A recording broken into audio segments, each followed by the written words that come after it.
statement tó ń jáde Naira Marley wà nínú àwọn tó ṣẹ̀rù bọ ọmọ yẹn tí tóbi dójú kú ká tó wá sí Sam Larry àwọn ṣe show èyí náà rí inú fíìmù náà ìrọ̀ ọ̀gbọ̀wọ́ kò lè kúrò níbí ó ní ó sọ pé ọba ló rán wọn wá. ẹ wò ṣé pé àṣẹ ọba náà fi wá jíṣẹ́ náà ó dẹ̀ kọ́ sínú pàtíṣẹ́ yẹn ó kó oṣù méjì àbọ̀ tó máa kú. So ẹwà àwọn tó ń ránṣẹ́rù wa gbà míì gan tó bá fẹ́ jáde gan ìbẹ̀rù ó lòun lè lọ sí airport tó ń bá tiẹ̀ di airport ó sì àmọ́ yẹn máa ṣẹ́ ìbẹ̀rù bójú ló fi lo ìyókù ayé ẹ̀. Àwọn nǹkan tí mo wá lè sọ pé ó ṣe ní àkókò yẹn torí bóyá sọ fún mi tí ọmọ bá nílé tí ò bá níta ó yẹ kó nílé ìta ló wà níbi tó wà Ìkòròdú ló dẹ̀ kíra ẹ mọ́ gẹ́gẹ́ bí ọmọ mi padà wá sílé ó ní ọba rán àwọn kan wá àwa náà lọ́ba ń Kòròdú jẹ́ ká gba ọ̀dọ̀ ọba náà ká wá sọ pé káwá pọ̀ bá tòun pé ẹjọ́ o ọmọ tiwa ń bí o wọ́n ní ẹ̀yin lẹ̀ ń ṣẹ̀rù bá o ohun tí mo ní sọ́kàn nìyẹn láti sọ fọmọ yẹn ó dẹ̀ lókè òun bọ̀ lọ́dọ̀ mi kí ọmọ tó dé mo ti lọ sọ́dọ̀ aláṣẹ ìlú táwa yìí ọmọ mi fẹ́ ẹ jẹ́ kí n sọ̀rọ̀ nípa Naira Marley. ṣé ti níbo ni bàbá yìí fi orúkọ sí tẹ́lẹ̀. gbogbo àwọn nǹkan tó yẹ kó tẹnu mọ́ láti lẹ̀ wá ó gbógun ti mú DNA ti mọ̀ DNA ti mọ̀ ṣebí ìgbà tó bá jẹ́ ọ̀tún tọ́mọ̀ tí wàá fi orí ẹ̀ sí ọ̀rọ̀ DNA tó bá yẹ pé lóòótọ́ ló ní DNA. ṣebí gbogbo àwọn ilé ló yẹ kó ti sọ ìṣútùn bí kan tó máa sọ fọ́ sáà ní kó má béèrè DNA tó bá yẹ pé òkè ó fúnra. tó bá tiẹ̀ máa sọ̀rọ̀ DNA ṣebí gbogbo àwọn DNA ló yẹ kó ti sọ tẹ́lẹ̀ nísìnyí pàtó wípé òun ti fẹnu kó bá DNA ló yẹ kó tì síwájú kéèsì DNA ló yẹ kó wà wájú ó yẹ kó ra máa bá Wùmí sọ̀rọ̀ DNA lábẹ́lẹ̀. in fact nǹkan tó yẹ kó ti sọ láti bẹ̀rẹ̀ ló ṣe wá sọ́ọ̀sìn kò bá wọn. àwọn yẹn tún wá lẹ́nu wọn lọ ń kọ ta ni bàbá bébì ó ya wèrè gan máa yọ. ìgbà yẹn ni wàhálà yẹn ti ṣẹlẹ̀ sórí bàbá bébì yẹn ẹ̀mí náà go through that music has been sung for years but àwọn lyrics tó tẹ̀lé òun lè bí ní ká listen to you understand wọ́n send the message sí máa yìí òun àìṣe jáde pé wo ìjà ṣẹ̀ṣẹ̀ bẹ̀rẹ̀ ni o àwọn lyrics yẹn ò sí ń bẹ̀. oníṣẹ́ pọ̀ mi sọ́gọ̀ ni. oníṣẹ́ ọwọ́ tó ń bá mi dájọ́ oníṣẹ́ rò pé bàbá yín pọ̀ mi sọ́gọ̀ ni DNA is a must so DNA is the distraction. Fúnra wọn ni the DNA is a distraction we should keep hammering on DNA adé hammer afẹ́ èmi afẹ́ bọ́ ní lọ́rùn ẹ̀ kó tó rí DNA. ṣẹlẹ̀ rí bí bóyá wà ẹ̀ bí mo bá bí kí lórúkọ ẹ̀ Naira Marley ṣe máa ń pass information ti ẹ̀ nìyẹn tẹ́ bá lọ gbọ́ gbogbo orin ẹ̀ pátápátá bí pọ́ńpòwe ni ó dẹ̀ mọ̀ ọ́ tó sọ he knows what he's saying. bóyá máa kọ́ ẹ̀ ó yà wùrì gan bọ̀bọ̀ ẹ̀ bọ̀ ó ti. ẹni yìí sọ pé Shitu is helping him with his line of story. Not as if this guy did not get help before. He choose the path he wants to take. Or choose any. But I think that path is no longer favoring him again. That is why he's not turning back. Yes. He was the one that chose that path before. Papa Imoko tó yẹ kó sọ. Ṣé mo máa tó wà ní Ghana yẹn? Ìyá ẹnìkan ló dúró lórí Sam Larry Naira Marley Naira Marley. Bàbá yìí this is the first time tí màá gbọ́ tí bàbá yìí sọ gidi gan. ó ní wọ́n fàgbà hàn ní abẹ́ àjùlọ hàn ní. àjùlọ náà fi hàn. Bá tún ẹ play yẹn ẹjọ ẹ lè play kí n gbọ́ torí mi ò gbé mi láì pé mo lè. ṣé nígbà tó lọ ṣe interview ní Ghana the same thing bàbá sọ fún ó ní iṣẹ́ tó ń gbé fún fan tó ṣe gbà yìí ní iṣẹ́ DNA nǹkan tó sọ fún máa tó wà Ghana yẹn ni interview tó ṣe before on the 15th before corona request tó ń lọ before on the 15th ní last month. Ó fọ́gbò. oníṣẹ́ tó ń ti wá dúró lórí ọ̀rọ̀ yìí DNA ni o. ẹ dúró sórí DNA. Sorry. DNA now the funnest part of it is that you're not going to get the DNA. People look very. After my bad decide. tó fẹ́ ra no DNA court ni. will grant you. tó by fẹ́ ra. law by law kò sí sàn kankan tó lè fún DNA ní DNA. nínú àwọn NBA gan association of kini wọn nígbà ẹ mọ̀ pé ó ti da ọ̀rọ̀ public national. Yeah, àwọn mama èèyàn kan sọ request. Koko Berry ni pé in the first place Baba has nothing to do with the royalty. Anything contrary to when the you get to that constitution. bridge, that is You when you will cross know it. that. ẹ máa mọ nǹkan tó ẹ máa mọ NBA ṣẹ́tọ́ fi wọ́n máa bàbá rise ṣe. up against that thing. MFM whatever Kò lè ṣẹlẹ̀. whatever tí bàbá bá sign wọ́n máa nullify ilẹ̀ máa rí because òun kọ́ ọmọ ẹ̀ ló sign pẹ̀lú Naira Marley so owó tí wọ́n bá fún bàbá Naira Marley ṣe sàárà ni ẹ máa rí. And the company has their own ẹ lawyer. gbàgbé pé wọ́n kọ́kọ́ sọ̀rọ̀ mílíọ̀n kan pé bàbá yẹn gba mílíọ̀n kan ó ṣe gbá ó ṣàwò. Wọ́n dẹ̀ ti sọ pé ó ti ra lé wọ́n ní pé wọ́n ti sọ pé ìyọ̀ ẹ̀ ó gbé owó kan ó ṣe gbá gbogbo kan máa ń lọ díẹ̀díẹ̀. Pé owó ilé tí wọ́n rà fún. wọ́n máa ní ó máa ti sign ibì kan kò ní mọ̀ pé wọ́n lè po sọ pé ó sign ilé owó lè máa fi gbà á sign as a witness to that money ẹ máa bí tá à ń lọ. Bàbá dẹ̀ lọ gbé owó yẹn jáde níbi tí òun àtọmọ ẹ̀ bá gbé sí because it has to dúró owó bẹ́ẹ̀ yẹn wọ́n gbọ́dọ̀ trace ẹ̀ pé ibi tó lọ lélẹ̀ èèyàn lè gbàdúró owó bẹ́ẹ̀ yẹn kó má mọ ibi tó wọ̀.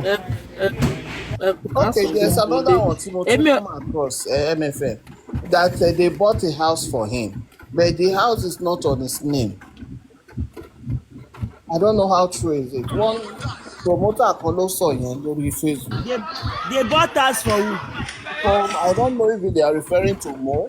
They said they bought house maybe buy tí wọ́n ti fẹ́ gbẹ̀pà iná dẹ̀ wá. Zinoliski ni. Bóyá òun ní pé kò ń ṣorúkọ ẹ̀ náà fi ra ilé yìí. Lórúkì ni wọn. When you are ready, let me know. MFM ṣáà tún kìíní play. Bàbá ti rí pé òun ò lè rí nǹkan kan gbà látọ̀dọ̀ Naira Marley nítorí ẹ̀ ló ṣe padà sẹ́yìn. Royalty yẹn kò ní nǹkan kan ṣe pẹ̀lú bàbá. ó ṣe pé kò lè rí kankan gbà ní bàbá ń gba peanut láti yé tí mo ti tó ti ṣẹlẹ̀. àní bàbá ń gba owó lọ́wọ́ Naira Marley. Ó dàbí pé owó yẹn ti wá stop ṣe mọ̀ pé àmúgbó làwọn yẹn. Àwọn èèyàn mọ bó ṣe máa ń ẹ̀dì kan pẹ̀lú sùúrù. Ìyẹn tí wọ́n pa owó wèrè gan lẹ̀ ń gbà gan. Èwo ni gan. Àwọn èèyàn wá sanwó passmont fún. Ibi tí wàhálà ti ṣẹlẹ̀. Òun lẹ ṣe ń gbọ́ tó sọ pé gbogbo owó táwọn yẹn fún sàárà ni. Sàárà ni. MFM ẹ rí pé bàbá ò fẹ́ lábí ti tẹ́lẹ̀. Bọ̀ ṣe mọ̀ nǹkan tó ṣẹlẹ̀. Wọ́n ti pé sàárà làwọn ń fún. Ṣé mọ̀ pé báwa ṣe ń sọ̀rọ̀ bíbá yìí táwọn lawyers bàbá máa sọ pé àwọn try láti make plans fún court case làwọn àwọn Naira Marley náà máa make plans.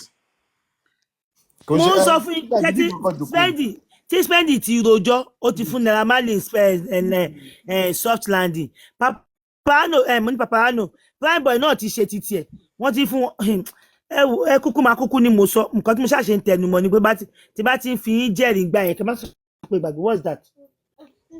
Àwọn náà ní jókòó kan fóònù arms wọn náà àwọn náà máa make a move wọ́n máa fẹ́ wá one step ahead nǹkan tó ṣẹlẹ̀ gbogbo. Ẹ má bínú gbogbo nǹkan táwọn Spendi àti Prime Boy sọ kò ní nǹkan kan ṣe pẹ̀lú royalty náà. Ẹ̀tọ́ ẹ̀ ló yẹ kán fún ni. Ọmọ ẹ̀ ló dẹ̀ lẹ̀tọ́ ẹ̀ so bàbá ò bá sign anything kò lè rí nǹkan kan gbà. Àwọn yẹn kan ti rí pé àwọn ò lè bàbá kọ́ ló lẹ̀tọ́. DNA làwọn yẹn wá ṣiṣẹ́ fún DNA. Ṣé mọ̀ pé wọ́n fi pé bí àwọn ṣe ń dàrú lọ ó máa rí bẹ́ẹ̀ lọ ni ìgbà tí wọ́n wá rí pé kò ṣe rí bẹ́ẹ̀ mọ́ so wọ́n ní that turn back. ó wà lára nǹkan tí bàbá fẹ́ fi fight royalty.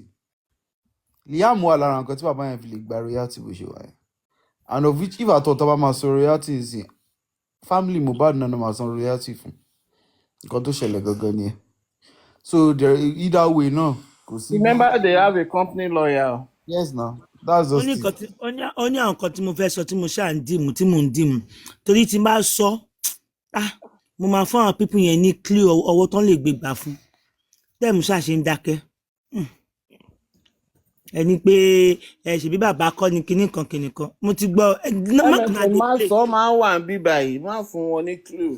mẹ́kùnà dey play ẹ máa ṣeré MFM ẹ má sọ̀rọ̀ bọ́lọ̀ lóòótọ́ kọ́ọ̀tù o. ṣe rí Ẹ má sọ̀rọ̀ ẹ ṣáàdákẹ́ bẹ̀ ṣe wà ẹ̀. mọ bọ́lọ̀ kìíní ṣe rí múnà dey play wọ́n ní not say it. But MFM is this game is a two can play the game. The fastest person and the smartest person ló máa get out. They can play their own game, but you know, women know at lawyer Mohbad, they are not stupid. The guy has a lawyer They're when he was preparing their alive own now. something. The guy has a lawyer when he was alive. Baba they cannot just pay money to Baba for what now? And those for more less, he has a lawyer when he was alive. He has a team. Then show He has for a Baba wà company. lórí ó wà lórí company. Exactly. He has company. Has done damages to that royalty. Baba signature has signed. MFM tí orúkọ bàbá ò bá sí nínú board of directors there's nothing Baba can do. Tí orúkọ ò bá sí nínú board of directors waste. Tí orúkọ bàbá ò bá sí nínú kíní company wọ́n waste owó ni. Ó ti mọ̀ náà Jòsí ti mọ̀ pé orúkọ wọn ò sílẹ̀ torí ẹ̀rí pé tí ètò ìdí lọ́ọ̀yà ọ̀rẹ́ dì ní. Ó ní lọ́ọ̀yà ó dẹ̀ ní team. Ó ní lọ́ọ̀yà ó ní team ó ní company tó fi sign síbẹ̀. Ó ní account tó fi ń sanwó fún. This company you are talking about why tí wọ́n fi wà lẹ́nu ẹ̀ láti jọjọ tí wọ́n ti gba owó yẹn ó níbì kan tó yẹ kí wọ́n ti gba owó yẹn ó ní bodies tó yẹ kí wọ́n gba owó yẹn fún Mohbad ẹgbọ́n kan tí wọ́n ní wọ́n sọ wọ́n ní body yẹn sọ pé Mohbad ò register bí kankan ò ṣe kankan So that is the thing. What me I'm saying is wọ́n náà wọ́n lè fight fún. Tó bá máa fún tó bá ní fún wọn ní fún nìyẹn but tó bá máa fún wọn ní kò fún bàbá yẹn that is my own. Wọ́n ti lo bàbá tó wọ́n dọ́pù bàbá. Tó bá máa fún wọn lè kó fún Jòsí Mohbad ní lọ́ọ̀yà ó dẹ̀ ní account. Àní wọn ò fẹ́ kó fún anybody wọn ò ní kó fún èèyàn. Tó bá ní fẹ́ anybody kó má fẹ́ anybody. Àní Jòsí ò ní ìgbà Jòsí ti jẹ́ kán lose ẹ̀. Ó ti tán nìyẹn tó bá ní ìgbà ó ti tán nìyẹn. Wọn ò fẹ́ fún anybody Jòsí ti jẹ́ kán lose ẹ̀ that is what I'm saying to you guys. Kan tí mò ń sọ fún yín nìyẹn. Mo gbọ́ I heard it. Oh God. Ẹ máa ń kí n fẹ́ sọ̀kan tí mi fẹ́ sọ. Mo máa ń gba inbox mi. Mo kàn máa ń dákẹ́ tí wọn bá ní fún wọn sẹ́ẹ̀ wọn ò ní fún gbogbo wọn ní sẹ́ẹ̀. Kò ṣe gbogbo àwọn ọmọ ni. Àní wọn ò fẹ́ fún bàbá ni bàbá ṣe ń pè mí. Ó ní bàbá ṣe ní ìdí ẹ̀bù Fálànà. Bẹ́ẹ̀ bàbá ṣe ní ìdí ẹ̀bù Fálànà. Bàbá ti fi àtẹ́lù. Bàbá was on a monthly money. Bàbá ń gba owó oṣù tẹ́lẹ̀ lọ́wọ́ bàbá yẹn. Ó dàbí pé oṣù tó kọjá ìmọ̀kínní ni àwọn yẹn yarí pé owó wèrè wo gan-an ń gbà. Àṣírí gan wà lọ́wọ́ wa náà. Gbogbo àwọn kan tẹ̀ ṣe. Wọ́n ti mú bàbá ní bọ́ọ̀lù. Wọ́n ti mú bàbá lẹ́kùn. Ẹ bá sọ pé mo sọ bẹ́ẹ̀. MFM sọ pé bàbá ògbówó last month. Bàbá ògbó. Ẹ jẹ́ kí n play guy. Royal make sense. Hold on. I'm not saying he's on the low, not loyalty. Royalty. I am not saying pé wà lórí royalty. Hey. Good evening, everyone. Alebete fún Mama Mangi. We are all doing very well. We are doing great. It's been a roller coaster of emotions for the past few days due to the death of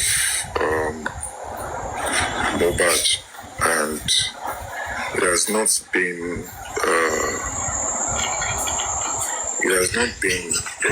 Okay. So louder phone. Okay.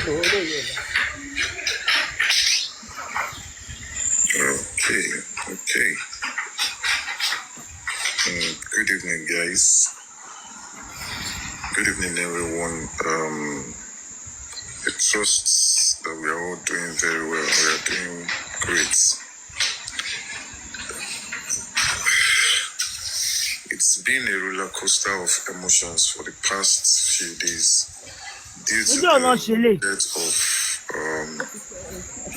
Mohbad, and it has not been, let me use the word. Kí lẹ́ni ṣe tàná lélẹ̀ àbí 8 months ago? Ṣé Yọ̀kì ló sọ̀rọ̀ ni? Actually, we have one encounter with him and the other. My experience with Mohbad was simple. Mohbad, the very first day I met Mohbad, he was, I can say categorically that it happens to be a very came to an humble guy. I met him through Bella Shmurda. Bella Shmurda actually brought him to my estate. In fact, that day we recorded a song, which unfortunately I lost. Katie Nigga. I lost my system, as in I was traveling between two cities in America, and I think I've mentioned it before online, where my laptop got stolen, my hard drive, my glasses, my old passport, everything got stolen, and I lost the data to that song. And ever since then, we've been looking for ways to actually get Okay, understand. actually relationship with Okay. the Because whenever you want to go into a record company, don't be in a hurry. Get a lawyer. You understand? Our boys, and too hungry. Look at my get lawyer, but let's very get lawyer. And That's what he was trying to advise. But they don't have money for the lawyer, but they cannot afford the lawyer anyway. He said they it's just have that to time get that they cannot get lawyer. They want to sign into this thing because they are hungry. That's why they are in a hurry. That's what he said. And he said the person that spoiled this case is the father. Why did he hurry to bury that boy? It's true. No, it's not in there. Yeah.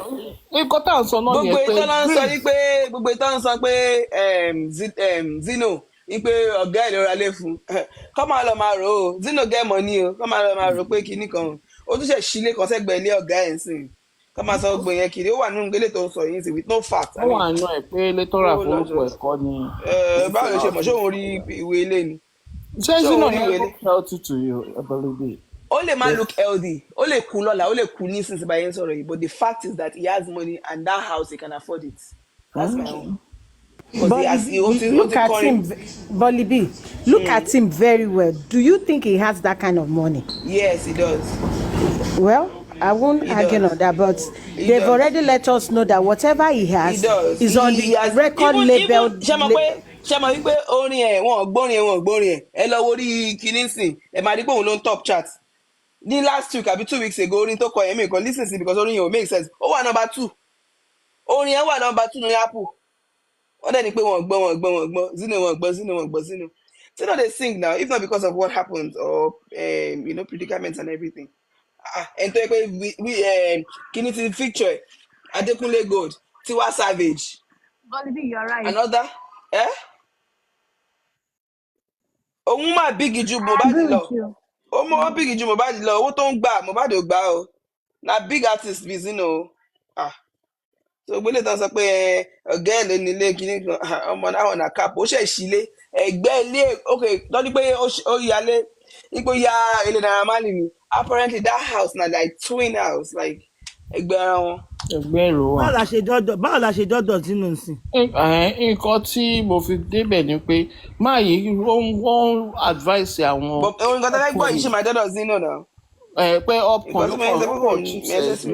pé upcoming artists they shouldn't be in a hurry and whenever they want to sign any contract they need a lawyer because ó dàbí gba insurance tá máa ń sign ni when you sign insurance if they don't read it to you properly bó bá bẹ̀rẹ̀ bí pé anything happen wàá máa rí tọ́mọ máa sọ fún ẹ di document. wọ́n máa sọ fún ẹ gbogbo àwọn tiny papers tó kó fún ẹ yẹn tó refuse láti kà yẹn tí lòdù ń ṣe láti kà yẹn there are a lot of things there.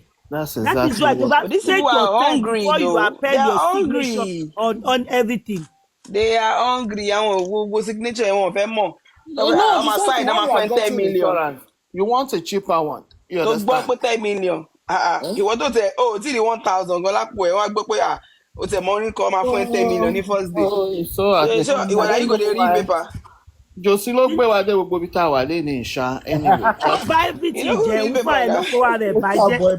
Ẹ wo owó tó ní ó wà nílẹ̀ owó tó wà nílẹ̀ tó pin owó tó ẹlọ́ọ̀dẹ́ kẹrí kọ̀ọ̀kan pin. Everything for that lawyer to handle. Ẹ ti bàjẹ́ omi tomi ò tó wọ́n jẹ́ indomie wọ́n jẹ́ indomie wọ́n wá ṣe lesbian wọ́n ṣe lesbian wọ́n fata sí wọ́n fata sí wọ́n fi. kí ló tẹ̀ wá nínú indomie gan ẹ wọ́n ṣọ́mọ yìí tó ń ta indomie sí indomie tó ti wọ́n bí wèrè. wọ́n jẹ́ indomie wọ́n jẹ́ indomie sí náà. wọ́n fi epo sí epo òbí ọjà wọ́n fi ládàradà wọ́n fi bẹjọ́ jẹ́ fún wa. I can eat indomie for the rest of my life right now.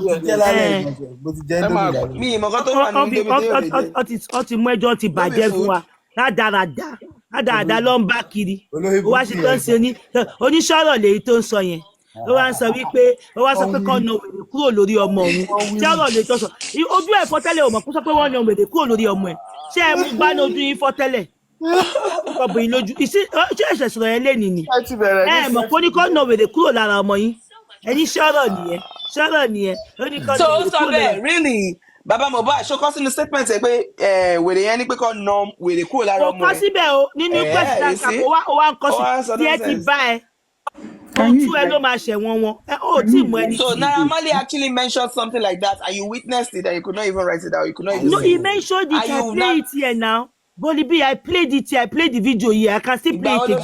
ìgbà wo ló sọ. ó sọ níbi staircase tó ti sọ pé májà yẹn dání o òun mo ṣe mọ̀ pé bàbá ìyàwó lè ṣàṣẹ bàbá ìwo gbogbo fídíò yẹn ó sọ níbẹ̀ bàbá ìdẹ́ interpret ẹ̀ exactly ṣe new interview tó ṣe ní tàbí tipẹ́tipẹ́. no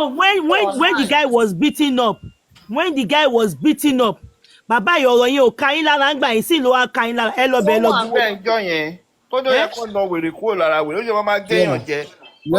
ó ní ọkọ náà ṣe mo play fún yín bíbá mangi ṣe bẹ́ẹ̀ rí pé mo play fún yín. Yeah, you played and I've seen it online. It's online there. ẹjọ ẹ bá wa play ẹ kò yé mi fún tẹ̀ ń sọ o.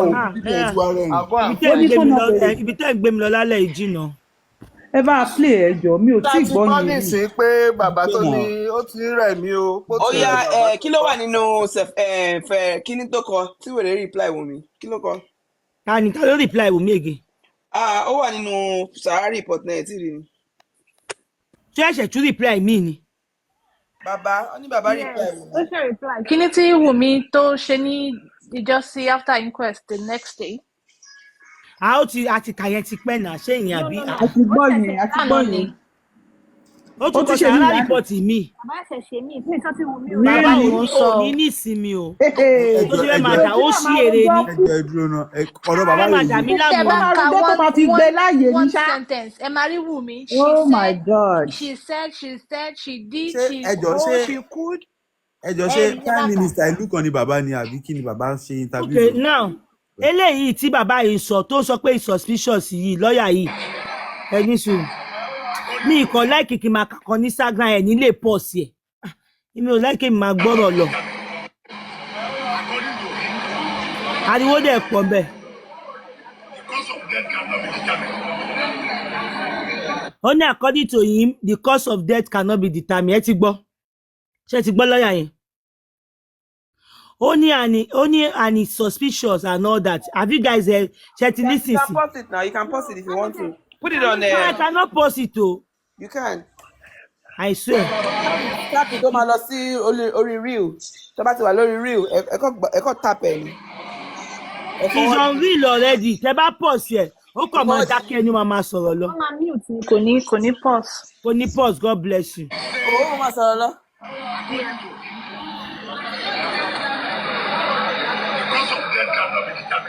The cause of death cannot be determined. Okay.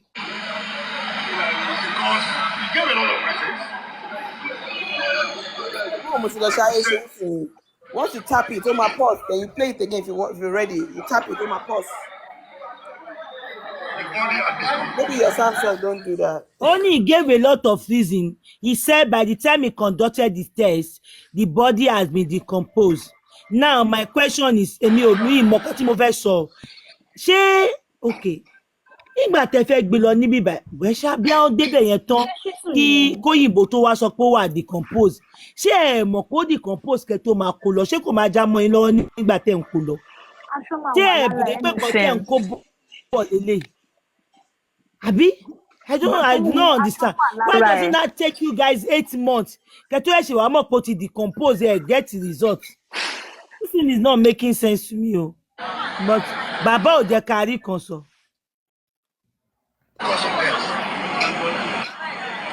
summary is saying the cause of death cannot be what?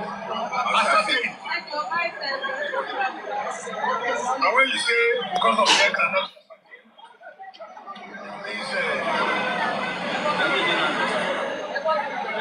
it is suspicious.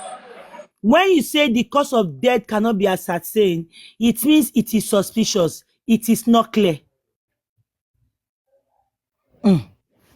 My friends. Yes? Me, if I download What I suspect is that the sample was not taken anywhere. Because I don't know, Bonshemani body to decompose. There's no how decompose is. There should be something they will see. There's a brain cell there. The brain cell is the last thing. Thomas Oipe, this is what happened to this person in the last minute. So I don't know the reason why. So, yeah, I want to also believe that now, I want to also believe that want to sọ fún bàbá wípé okay, at the end of the day, tí wọ́n bá ṣe kinní, ẹ máa rí pé ẹ máa báwọ̀ ìyàwó yín bẹ̀, wọ́n máa báwọ̀ ìyàwó yín bẹ̀. Láti bàbá wa dúró tó máa ṣe kan tó máa ṣe, àti ọwọ́ ìyàwó, àtọwọ́ Naira Marley òun ọ̀bọ̀wọ́ èèyàn kankan bẹ̀, bàbá máa ti lose, bàbá rí pé òun ti lose báyìí. Bàbá have lost it.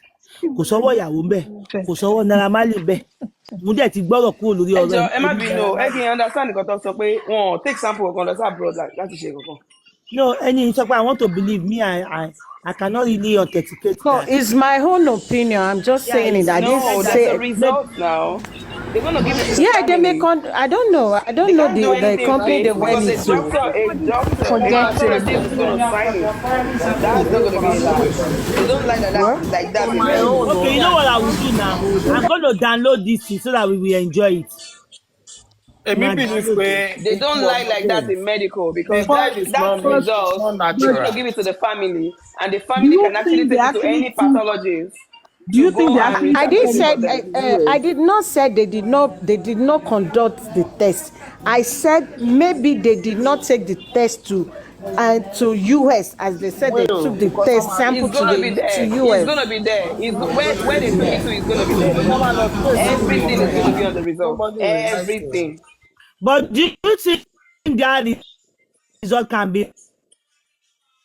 Do you think for them to manipulate the result, or they cannot manipulate the result? They cannot. That was found in that result. What do you think?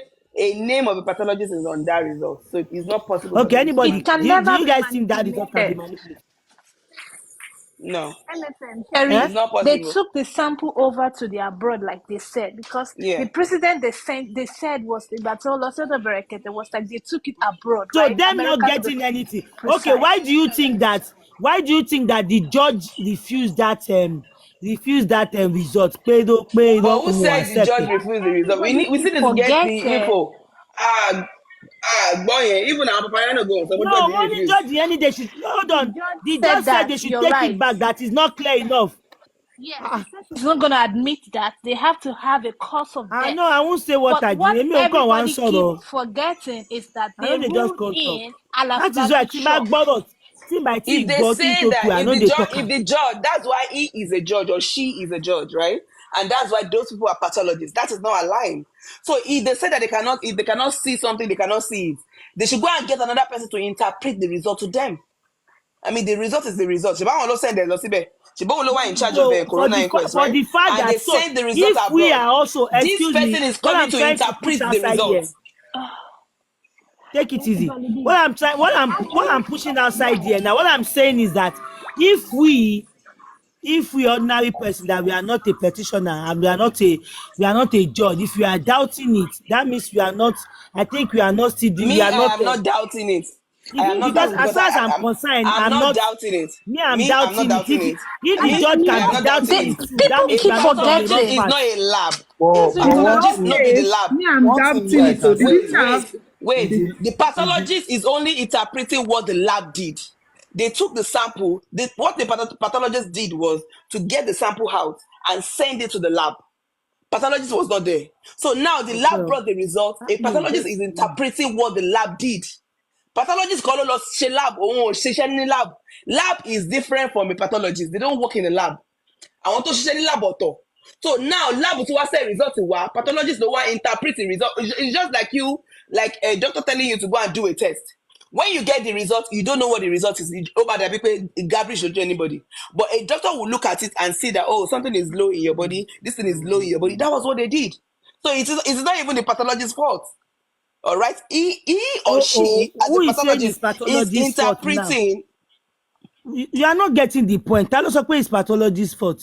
Who is saying it's pathologist's fault? I'm telling you that if 1 or 2 persons among us are complaining to that Onibo Sheri, that means we are not, at least we are still on the same track. For the judges to also reject it, like when we take care. That means pay. MFM. Yeah.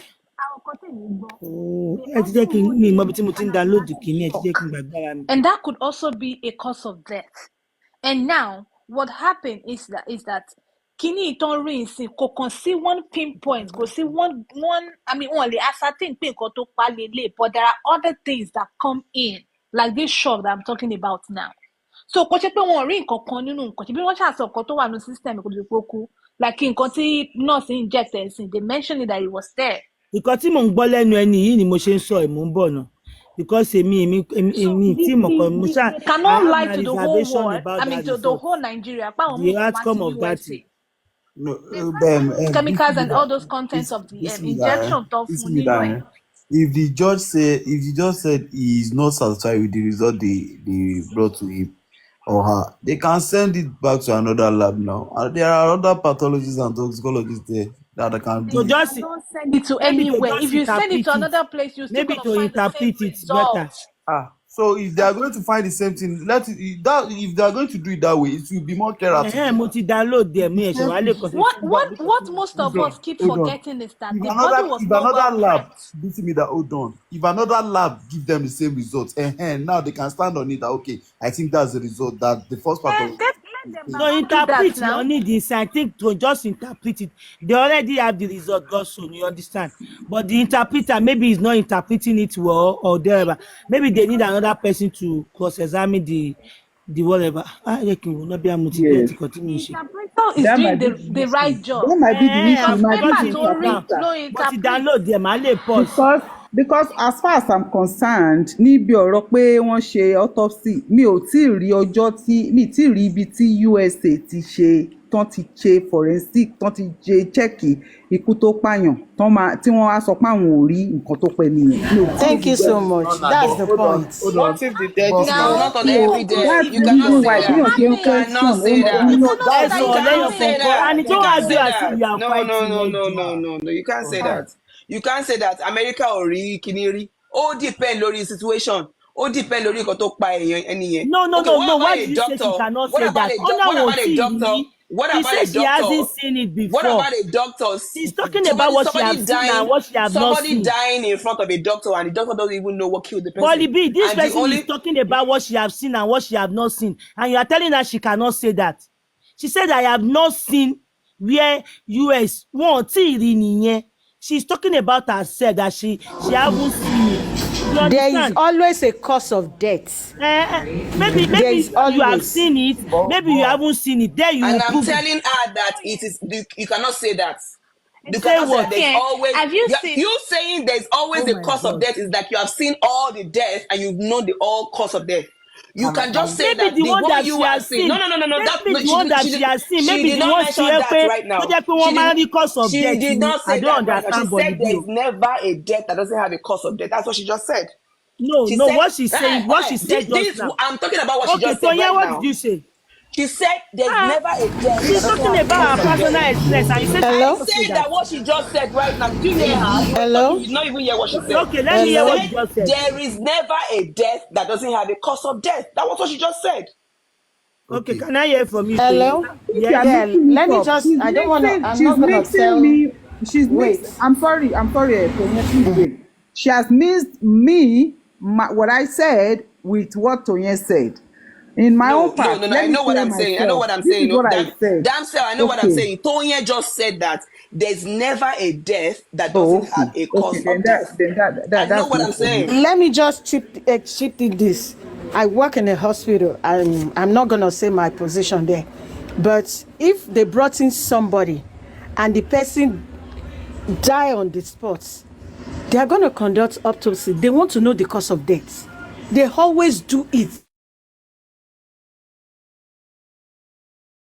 Telling you, if I go into my system, if they brought a patient and I want to know the cause of death, if I have the password to log in, it will be there. The record will be there. All right, Toye, That's what I'm telling Are you you. telling me that everybody that died in America, they always do autopsy for them?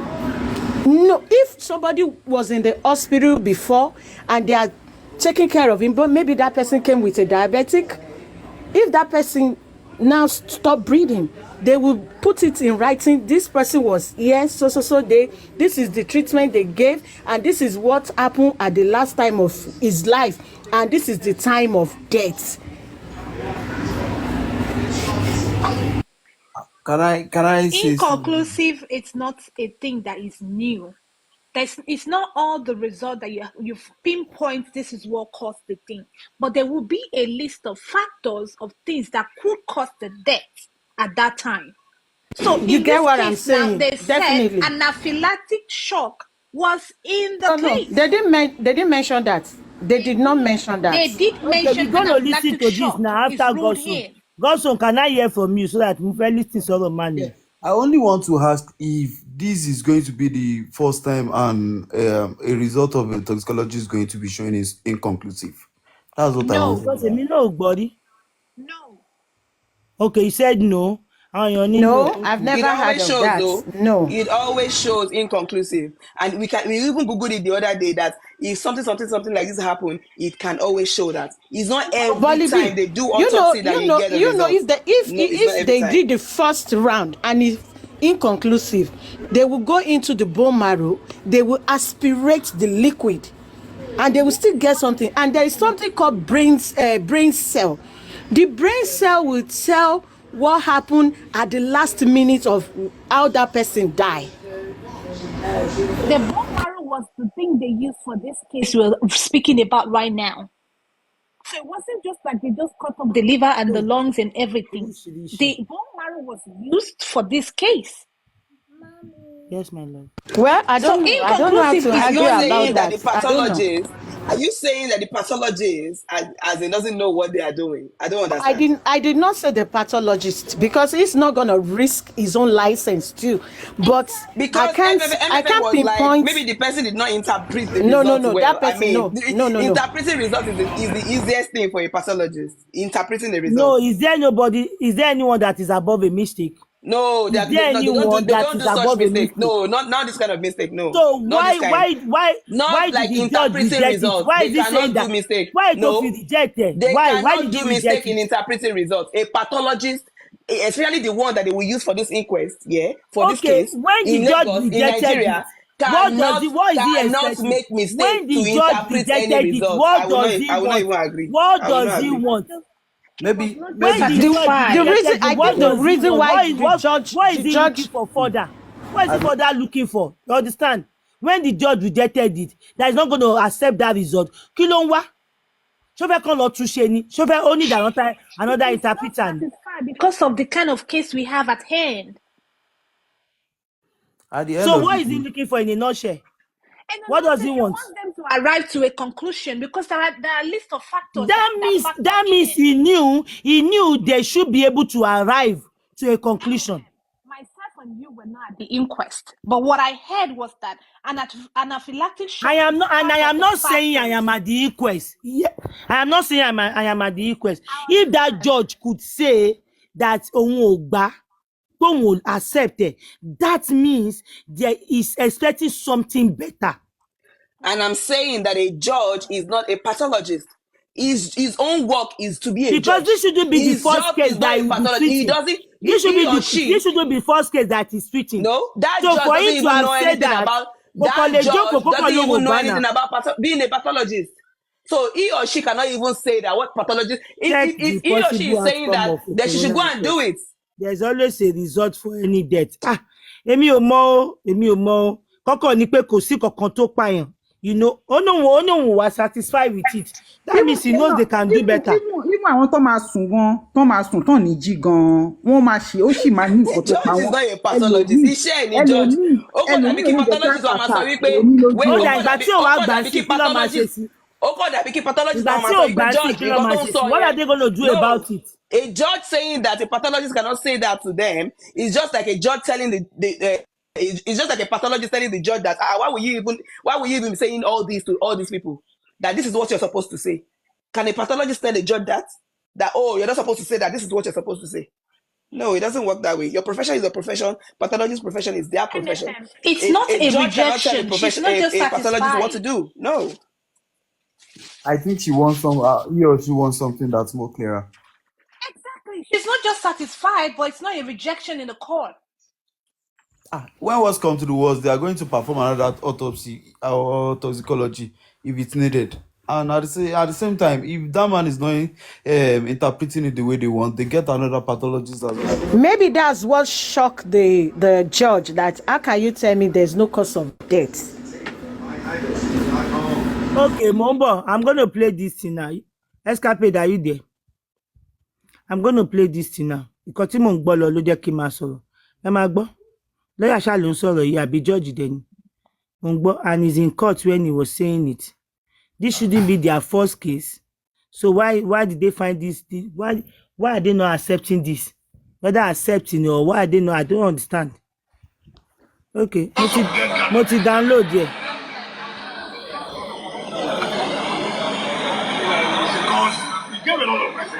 He gave a lot of reasons. He said, by the time they conducted the test, the body had decomposed. He said by the time he conducted the test, the body has been decomposed. I don't know if you guys are hearing it. Maybe there will not be need for me to interpret it or say it again. But I'll be playing it here. And that it is not possible for them to determine because of this. And then it is not possible for them to determine the cause of death. Ní court lele, lawyer ló ń sọ̀rọ̀ yìí o. So in summary, he's saying the cause of death cannot be ascertained. In summary, he's saying the cause of death cannot be ascertained. And when you say the cause of death cannot be ascertained,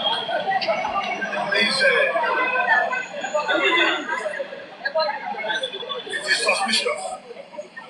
When you say the cause of death cannot be ascertained, it means it is suspicious. At least, bàbá tó ń sọ̀rọ̀ ẹ̀ arúgbó ni. Ṣé fọ́ọ̀sì iṣẹ́ tó máa kọ́kọ́ ṣe leléyìí ni? Àìmọ́ ṣàti máa ṣe àwọn iṣẹ́ yìí síwájú. Why they refuse to accept this, like to take this, like I don't understand.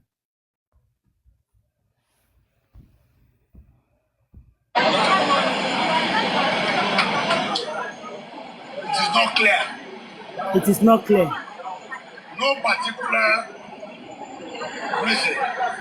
But he also went further to say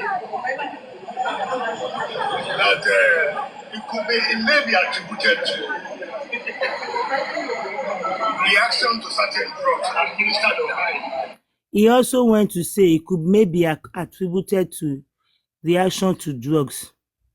They will cross-examine the pathologists. They are not rejecting. Whether cross-examine, whether not cross-examine, at least they are putting that result into check. Why are they putting it into check if they are satisfied? That is what I'm telling you. If we say we are not satisfied, and they too see that they are not satisfied, you shouldn't say anything bad in we are not satisfied. Because for a judge to say they are not satisfied with it, and and you expect us not to say that, it is normal for us to. It is hold on, Bismillah. It is normal for us to say that we are not satisfied. It is normal. If they too are not satisfied, if they're gonna be cross-examined, that means they are not satisfied. Not being satisfied is different from it being rejected. So That's what what are I'm you trying saying? to prove. I'm saying some people are saying that satisfied, it's rejected. So what are you saying? You saying rejected, you saying satisfied. I don't understand. It's different word now. When you reject something, you don't want it at all. But satisfied is that the outcome you don't so like. Who said they rejected it? Someone said it was rejected here. That's why it came out. And if that person, the person is not saying it again, forget that. before he died. Again, he then qualified that again to say he does not know whether it is those drugs that actually led to his death. So, like the other senior advocate, this is an inquiry into the cause and manner of death. The other fact that we are reviewing today concerning disagreement between Mohbad and his wife, and also the disagreement between Mohbad and the Samdari and all that. All of this came out today. Testimony of Fine boy. Okay. What is important is that this pathologist has given his evidence today, and we have taken a day to examine him, to ask him questions Okay. on the report. So until those questions are asked, we cannot say this is the outcome. I will just implore everybody to open their mind until we look at all the possibilities.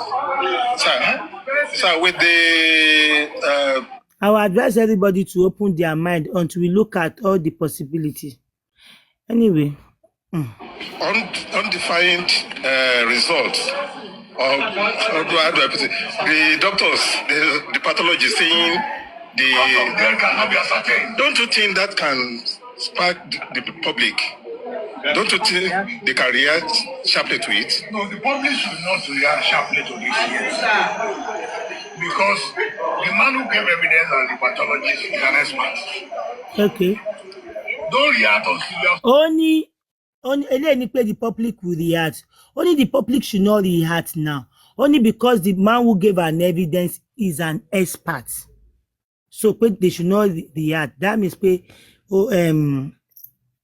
they should trust that person that gave the evidence. seen the full report. As I speak to you, I've not seen the full report. The court has advised that we should apply for the full report. Oh, they've not seen the full report. So the court have advised that they should apply for the full report. Maybe by the time they come up with the full report, maybe I'm a recon. When you see the full report, all of you can read it. Yes. So go and read first. If somebody says this is the final verdict, he must have reasons why he says so. So look at not only the final verdict, look at the reasons he gave for arriving at that final verdict before you react. You, the press, you have a lot of role to play in informing the public about what is going on here. The corona here has an open mind. Oh God. All the lawyers here are working to ensure that we get to the bottom of this matter. And until that happens, we arrive at our destination, we will not rest. Ọlọ́run fún yín ní ìsinmi, mo ti download ẹ̀ ṣé ti gbọ́. So it was easy for me to pause and play. I can delete it, I do not need it. So wọ́n ti rí full report gan báyìí. Only one till the full report. Ìyẹn dẹ̀ ni pé result tó ń fún àwọn ìpò lè spark the public. Ó ní pé kọ́ máa dẹ̀ kó spark the public. Only because ẹni tó gave evidence is an expert. Only so tó bá ti wá fún wọn ní full report. So since everybody can read, they should go and read it. Then they will ask question. So that ìyẹn máa sọ fún wọn. Well, anyway. Ìgbà tó ń tí ní full report tó ṣe wá káàbọ̀. Ọ̀rọ̀ náà gan ló máa ṣàánú wa. They will ask the pathologist question. This is always done. Yeah, that is what they said they're going to ask. People get result of having AIDS and they will still not certify. Even police get cross-examine. Simple, they will always cross-examine. Okay. Falana and co cross-examine the Omodini pathology too, and nothing changed. Wow. Expert give expert opinion. The judge and lawyers are not experts in their field. Okay, expert give expert opinion. That is understandable. Yes, it's understandable. Lawyer will take the report and give it to their own pathologists. Those will take them. Yeah. My phone pathologists one so that my phone full my phone then they'll be able to at least they will trust their own pathologists more. Yes, they'll be able to ask you. Yeah. They will trust whatever that is coming out from those people. Maybe they do not just trust them. They don't trust easily like that, you know. They want to be sure of everything. Later pathologists will tell them questions to ask about the report. But yeah, maybe after doing that, Mama was satisfied. But right now, they are not satisfied. Because it is suspicious and it is not clear. Only it is suspicious and it is not clear.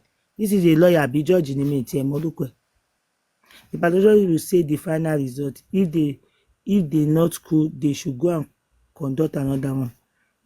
Anyway, I don't know how they do that. Then we have not heard the final. Yes, we have not. I think, but that's that. Me, really, the son will have shit too. That is son will have shit too. Son will have shit too. I think that's the man that was talking in that recording or that video. Ṣé Sani wà Sani nìyẹn? Ṣé Sani nìyẹn? Shitu nìyẹn? Shitu èèyàn bàbá. Ọlọ́run máa fún wọn ṣe, wọ́n máa ti dàgbà díẹ̀ o. Àwọn náà ti kó. Àwọn náà ti kó nínú ayé style life. Èmi ò mọ̀ wọ́n kí ló kàn mí. I don't know them. I don't even work out. And now this thing make me go where I go today. Ọ̀rọ̀ yìí lélẹ̀ tí bàbá yìí tí mò ń gbọ́ yìí ló mú mi lọ síbẹ̀. Bàbá yìí ó dà pé màá download ti bàbá. Fóònù mi gan ti kún. That is Shitu. MFN. Container of breath. The rich part mo kí. Sincerely mi lè purọ́ fún yín. This is how I feel about the result. Mi wá satisfied o. Mi kò tiẹ̀ mọ̀ pé kò tiẹ̀ rí anything. Wẹ̀ṣá tó bá jẹ́ pógùn náà a lè rí náà o. A lè rí o tó bá jẹ́ pógùn ni o. Ṣé mo? That's true. Tó bá jẹ́ pógùn náà ni wọ́n lè rí bọ̀. Ni wọ́n sì máa ṣìpàpà wá nǹkan kan tó máa rún mọ́ lẹ́sẹ̀ ju pé kán wá sọ pé kò sí nǹkan kan wọn rí nǹkan kan tó pa ìyẹn ni nǹkan tèmi ò. Tó bá jẹ́ pógùn ni wọ́n máa wá kan tó máa rún mọ́ lẹ́sẹ̀ wọn ò lè rí. Wọ́n máa wá nǹkan kan sọ pé nǹkan báyìí wọ́n ṣàmà jí. Wọ́n ṣe kan tán rí lọ́mọ wa sọ wọ́n ní sọ kan tán rí náà. Ní parọ́ ta ló fẹ́ kán gba license wọ́n revoke license ẹ̀ mà ó fọkọ̀ ó yá táwọn láàbì ẹ̀ bá parọ́ sí ṣé mọ̀ pé táwọn bàbá mi bá bá mi. Nǹkan tó kọ̀ yà mí lẹ́nu ni pé ṣé wọ́n ṣẹ̀ṣẹ̀ wàá mọ̀ látijọ́ ẹjọ́ ẹ̀ pé bọ́ọ̀dì yẹn ò wúlò fún nǹkan tó fẹ́ ṣe ni. What took them this long? Ìgbà tó kó débẹ̀ wọ́n ṣe ti sọ fún wa pé kan tẹ́ kó wà yìí o ó ti ń bàjẹ́ o. Man God ara ti ń decompose. Wọ́n ti lọ pieces ọmọ ọlọ́mọ wọ́n ń la brain ẹ̀ wọ́n ń la kinní kan ẹ̀ jòsì. Wọ́n fẹ́ ṣe autopsy wọ́n dẹ̀ fẹ́ ṣe toxicology. Ìwọ tún try láyé yìí o. The kind life wey that guy come I salute am. If they lie to court, it is a perjury, they will be jailed. I think èmi ò bí wọ́n máa fẹ́ purọ́ o. Èmi ò rò bẹ́ẹ̀ o. Àti pé ibi tó tuntun wá lọ ṣe. Ṣọ́ọ̀tì ẹ̀ máa wá collab pẹ̀lú Amẹ́ríkà lọ́ọ̀lọ́ọ̀. Amẹ́ríkà lọ́ọ̀lọ́ọ̀. But èmi kàn fi pé maybe I don't know. Tó máa pa irọ́. Tí bàbá ẹ̀ bá sọ pé òun fẹ́ tó bí a ní ọ̀ka tán ni bí a kò ríran tán. Bí a kò interpret ẹ̀ dáadáa. Even Jazz go see hold something. Autopsy will never be blank. What will Jazz hold? No, what this person is saying is pé at least pé Jazz ṣe máa fi hàn pé wọ́n gba nìkan. Sincerely mi ò follow ọ̀rọ̀ autopsy rí. All this one wey I just dey hear so ètò ẹ̀ mo ṣe fẹ́ mọ àwọn tó ti rí àtàwọn tí ò tí mi ò follow ẹ̀. MFM oògùn àwọn tó máa ń fi nǹkan ṣe tó máa ń ṣògùn sí tó máa ń ṣèkà fún yẹn tó bá gbé ọ̀dọ̀ hospital ẹ̀ kí ni pọ́n máa ń sọ pé àwọn ò rí nǹkan tó ń ṣe wọ́n ni. They will say only you be surprised how much medical practitioner lie. Mi ò mọ̀. Yes, they do. I don't want to say that o. I do not want to say that. I wish àwọn tó ṣe kàn interpret ẹ̀. I wish pé àwọn tó ṣe kàn interpret ẹ̀. Àwọn tó ṣe gangan kàn wá interpret ẹ̀ fún wa. I wish kàn wá interpret ẹ̀. That is me because you see this our people gbà mí. Ta ló wá interpret tó gbé protector lọ sí court sí kínní àwọn tó gba sample ẹ̀ náà kan ló wá interpret ni because they showed the video of the Now guy. not saying US. Possible. Now they're the one that conducted No, it. they took a sample to lab. They took the sample to there. I want color shell now. No. That is lab log below for doctor be lab log below. So lab will now send the result back to them. That is what they will now interpret. There is nothing they want to come and do here or interpret for us. Lab will log below. Lab will mark for any result and they will come and interpret the results. Lab log be wá sí ní America. Okay, blood work. No. Nǹkan tí MFM wá ń sọ ni pé àwọn tán ṣe test yẹn gangan ní láàbù yẹn káwọn gangan wá interpret ẹ̀ fún wa. They cannot interpret it. Lab don't interpret this to you, no. Lab will never interpret your result to you. Never. They will send the result back to your doctor. Exactly. Your doctor will now tell you that, oh, you have low iron, you have this, you have clinical. Go and take this medication, send it to your this thing. They will now give you medication to eat. Lab will never interpret. Some labs said they don't even know what the result is. It's only the doctor that will be able to read. Exactly. Lab don't interpret results. And those people that took the samples and everything, they were the same people that went to the court to go and interpret it because they took the samples. They did video of Mohbad. Definitely it was them that did the video and they were interpreting everything they did. I don't know. I don't want to argue that. I don't argue blindly, you know. Only but lab can interpret. Me o shoro hospital ju, so I don't know about it. My family, all of us, so I do not really know about all these things. I do not really know about it. Ó ti wà ńlẹ̀ for a while kó tó di pé wọ́n gbé sample yẹn lọ. I don't know about it. So I don't argue blindly. Lab don't interpret, lab don't say anything. Doctors are in the lab. Since I do not know about it, I will not argue it. Except if I'm interested, then I do my researching about that. But I think I don't have such time. Whatever you guys say, fine. Since I don't have the knowledge of it, if I have the knowledge of it, now I'm argue. It's one glossy lab. One shake by one shower. That is if they took it anywhere. No, now wọ́n gbé lọ síbẹ̀. Wọ́n tún dárúkọ hospital tó gbé lọ. Ṣọ́ máa purọ́ mọ́ hospital yẹn ni. Wọ́n gbé lọ síbẹ̀. Don't say that. Wọ́n máa gbé lọ. Wọ́n gbé lọ, but wọ́n kọ̀ dé kọ́ náà wọ́n rí kankan yẹn. I will still not take it. Kàn ṣe padà wá. Kàn wọ́n kan tán rí. Lab don't interpret, not their job. Okay. And which is true lóòótọ́ náà, because tẹ́ bá lọ ṣe anything, maybe ultrasound, kìnìkan. Ṣé ẹ bọ̀ tó pa mí lẹ́rìn? Ohun bàbá yẹn tẹ play lábẹ́rẹ́ ló pa. Bàbá yẹn máa jẹ̀ bí mi lọ. Bàbá yẹn ní problem gan ajé. Bàbá yẹn ní problem, I swear. Very good. Chemical B with chemical B is C. Pathologist will tell you there's a doctor in every lab, just like you do blood work. The lab doctor interprets. Èmi ò jiyàn. I don't have time. I don't know. I don't understand. I don't know. The lab don't interpret. Lab they interpret. I don't know. Okay, mo ń bọ̀ náà. Mo ń bọ̀ fún yín náà. Mo ń bọ̀. I don't want to argue that anymore. I'm going to. Yes, my love. What happened? You okay? Yes. Okay. Mommy, my hand is feeling better. Mrs. BB, when you say that a lab will interpret for you, was it the lab's patient? Was it the doctor in the lab? The person's sample, is it their patient that they want to be interpreting the because I don't know how you guys do in Nigeria anyway, but abroad, was it the doctor's patient in the lab that Tofewa might interpret the results for any year? Because I don't understand. They brought a sample to you. You took a sample from a doctor. They will even see what doctor told.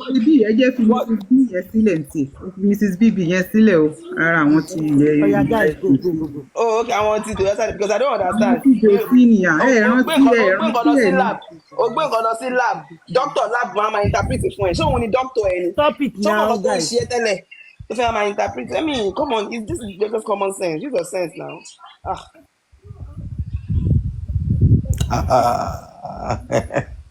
Mrs. BB, yeah, we got ṣé ìgbà báwọn yẹn bá polówó. mo rántí ẹ̀ dáadáa mo rántí Mrs. Biggy yẹn dáadáa àwọn èèyàn jòsí ni so anything tá a bá ń sọ báyìí ó máa ń go against ẹ̀ bíbá ẹ ni so I know her very well I know this her. Bíbí náà wà dábàá ẹgbàá mi. ó fi mí sí síwájú ẹ̀. There is a doctor in every lab just like you do blood work the lab doctor interprets. I'm not sure about what you said. Lab doctor interpret. Can you imagine? Mo máa lọ sọ́dọ̀ doctor ẹ̀ sí. Ṣé doctor mi máa wá ó máa send mi lọ sí lab pé kí n lọ sí lab doctor kí n lọ gbọ́ result kí n lọ gbọ́. Mo máa mú result yẹn lọ sọ́dọ̀ doctor ẹ̀. Doctor ẹ̀ máa interpret ẹ̀. Your doctor will interpret it to you. That's how it works. Miss B, exactly. Unless you get a referral from your primary care, then you like nǹkan tẹ́ni sọ all right lóòótọ́. If you get a referral, doctor ló sọ pé kó lọ ṣe, you're gonna take your result back to that doctor. But once you are the one that enter into it yourself, you do not get your referral. Wọ́n máa interpret ẹ̀ fún ẹ. I think this person is right. Well, anybody has a primary doctor, right? Once you get, so how can you cannot how is see it possible? everybody. How is it possible for you to get? How is it possible for you to get into blood work yourself? I don't understand. No, how do you get into blood work yourself? I don't understand. Hey, Jesus. But if you need doctor's order, you need a doctor's order to even be able to do lab work. When we're talking about lab, take for example, Nisin, Tabaso nípa lab, does that mean that àwọn kan tó bá wà very, very like you're talking about blood? Okay, take for example, you enter into a lab now. Is a lab not also the people that test if you are pregnant or not? Is that not a lab? So what we are saying here is that it's also lab ni if you are pregnant or not. If you go because to a lab abroad, you cannot walk into a lab without a paper from a doctor. Yeah, that is abroad. You are very because right. That paper they will ask you first. They will ask you for that paper. I think even in Nigeria, you can't just go to the lab without a doctor telling you to go and come. And in most cases, you go into a lab when you are in Nigeria, you can walk into a lab. Tó bá fẹ́ mọ̀ kan tó fẹ́ béèrè, tó bá mọ̀ test tó bá fẹ́ ṣe. In most cases, mo ma bring it down to a pregnancy test. Mo ma bring it down to an ultrasound. I'll bring it down to an ultrasound and a pregnancy test. Lab also ultrasound. They will not even give you the results. I think know that. You go to lab. If nobody refer you there, they're going to tell you. Except if someone refer you there. I'm talking from experience. I'll just bring it down to that because I can. That is the only reason. But if anything wrong with you, they will not tell you. They will send it back to your doctor to interpret it to you. No, they're not going to send you back to any doctor if no doctor refer you there. That is what I'm telling you. Like for example, you want to test maybe you want to check your pregnancy or you want to like. So are you saying that if you have a I'm talking about Nigeria. Yeah, Nigeria. So are you saying if you have a complication, they will give you medication over there? They're not going to give you. They're not going to. I'm not talking. Nobody talk about medication. I'm not talking about something medication. always happen now. Most times, if you do I'm not talking about medication. something can happen. I know the reason why I've been into the lab. I checked myself. I know the reason why. Not abroad. But if I go in details, I went into a lab. One doctor lied to me. I think somebody lied to me. Somebody lied to I and my husband. Then we want to confirm without. We just want to confirm. We just want to be sure. I don't want to go in details. And we number one. We went there. Another something yeah. Well, we are talking about abroad, sir. Abroad, okay, we are talking about abroad. Yeah, I'm talking about I want to show on me by they might be talking, they might have the knowledge of Nigeria, not abroad. Well, we are talking about the result that they took abroad. If this person is also talking about Nigeria, you should not rule it out. Of course, talking about Nigeria. It was not done in Nigeria. We were talking about abroad. If they are talking about what they know, the experience they ever had. If they are talking about Nigeria, they should not also be ruled out. You are talking about what you know. They are also talking about the experience they have. So it shouldn't be ruled out. No, toxicology if they are result, talking about their own experience, it shouldn't nobody be can ruled take out. it. Let You them know, talk about that is the toxicology we experience are they talking had. about. It shouldn't Okay, be ruled out. You are have talking they about had the any one you had have in they had abroad. any They are talking about the toxicology? one they have in Nigeria. Have So it they shouldn't be had any ruled out. toxicology in Nigeria that they went They inside are and go talking and do about themselves? they Oh are talking yes, about now the in experience they had Nigeria, in yes, the Nigeria. experience. So Let we me don't ask need them to now. rule it out. In We have to Nigeria, consider do it. you have the The two have experience to of be going considered. into a The two doctor have to be and do considered. That is toxicology their yourself? own experience. You That can't rule experience is their not valid. experience No, out. no, no. We cannot be doing from No, it. you That cannot rule experience is their not valid. experience It's out. not valid. No, It's no, not no, valid. no, No, no, it's not Can we no. just drop Ibi this táwọn náà ń conversation? gbé ìlú ni, ibi tí wọn náà ń gbé ìlú ni. So you cannot rule their experience out. They're talking about their own experience. You are talking about your own experience. So it shouldn't be ruled out. I'm also talking about my experience. Everybody have their own experiences. Educate tone come me, Jerry. Your doctor will interpret the lab result This based one is on. not even my experience. We are talking about toxicology and it led to our experience. I'm on Wọ́n toxicology bad sọ̀kọ́tà wọn rí experience. náà. It is Wọ́n not about sọ̀kọ́tà wọn rí kò yẹ ká máa kọ̀ toxicology rule là ń out bẹ́ẹ̀ pé sọ̀rọ̀ ń kò pa. possible kò possible. Toxicology là ń sọ̀rọ̀ ń pa. Sọ̀rọ̀ ń pa nǹkan mi. No, when you are Toxicology. saying does lab do this, does lab do this, you are Toxicology là ń generalizing it. sọ̀rọ̀. We are talking You are about toxicology. generalizing it when you say lab cannot even do this, lab cannot not even do this. Bí ìlú táwọn dẹ̀ wà, bí Nàìjíríà ló wà. MFM èèyàn kan ló wà ní Nàìjíríà tó kọ nǹkan yìí ẹ wo ọmọ tí ẹ wo nǹkan tí ọmọ tí kọ o she works in a lab wọ́n dẹ̀ sọ pé you can't do it you can't even walk in and that's this is Nigeria. MFM I work in a camp part UCA for 11 years and you can't just walk in please. I think I have worked in èmi ti working. Well, Nigeria, for me, anything can happen in Nigeria. You just said ultrasound. If you look at ultrasound, it's not even a test. Ultrasound is just like a Doppler. They will just rub something under your tummy and they will just look for whatever they want to look for. Is that not a lab? What is it called? What is it called? It's not a test. They cannot just draw your blood without a doctor's order. Nobody will draw your blood without the only thing they can draw your blood for is pregnancy test. Pregnancy test, any chemist can do that. Chemist but any other thing, they want to be doing every other test. We're not even talking about pregnancy right now. Any other pregnancy is easy anywhere. Okay, anyway, let's put that aside, please. It's just that if you are talking about something, we should not be possible.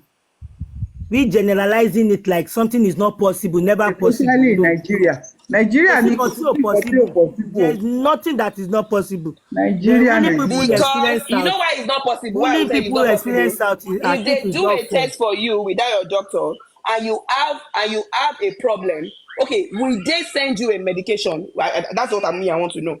Because if you do, I don't want to go further about that, but they cannot send you medication. You are still going to go back to your doctor. You're still going to go back to your doctor. Guys, can we change it up? No. This is not the right. Anything don't go. I think stop lying. Anything don't goes in Nigeria. I lived in Nigeria. I was born in Nigeria. Anything don't goes in Nigeria. Stop saying that. If you want to go through chemist or abele or all those things, fine.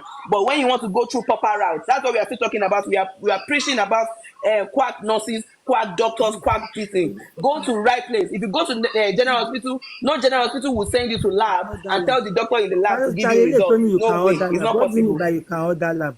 Google Quest diagnostic, you can order lab. What do you mean by that? Order lab, like, let's forget about it, but don't rule people experience out. There's nothing impossible. There's nothing impossible.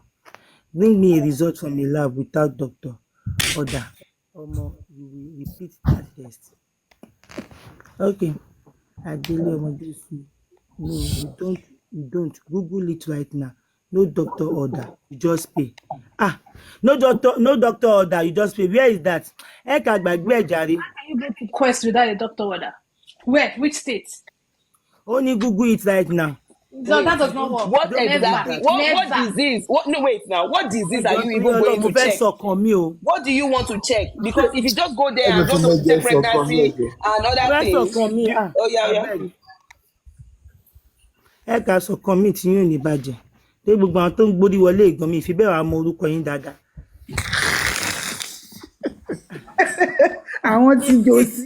Èyí ìfi bẹ́ẹ̀ wá mọ orúkọ yín dáadáa kó tó di pé máa lọ sí ọ̀rọ̀ mi. Wọ́n ẹ̀ pọ́ fẹ́ wá lọ́wọ́ ní fúnpọ̀.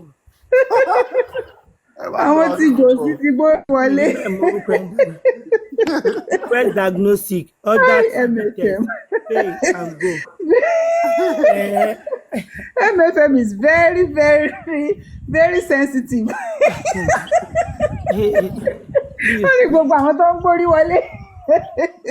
no na èmi náà ti wọ́n àwọn orúkọ yẹn pé èmi náà ò rí ibi. Mi ìfi bẹ́ẹ̀ àwọn orúkọ yín dáadáa. tẹ́ bá ti láwọn strange orúkọ yẹn ó yẹ kẹ́ ti máa fura páwọn ti jòsí náà ń gbórí wọlé yẹn I'm telling you ẹ rí ìgbà tá a bá bẹ̀rẹ̀ sí sọ̀rọ̀ jòsí sí ẹ rí pọ́n ọmọ máa go against wa. no àwọn tó ti ní Doubting Thomas ni o wọ́n ti ń change mind lórí ẹ̀ àwọn á change. But there is nothing bad in that somebody having Doubting Thomas kò sí kan tó bad.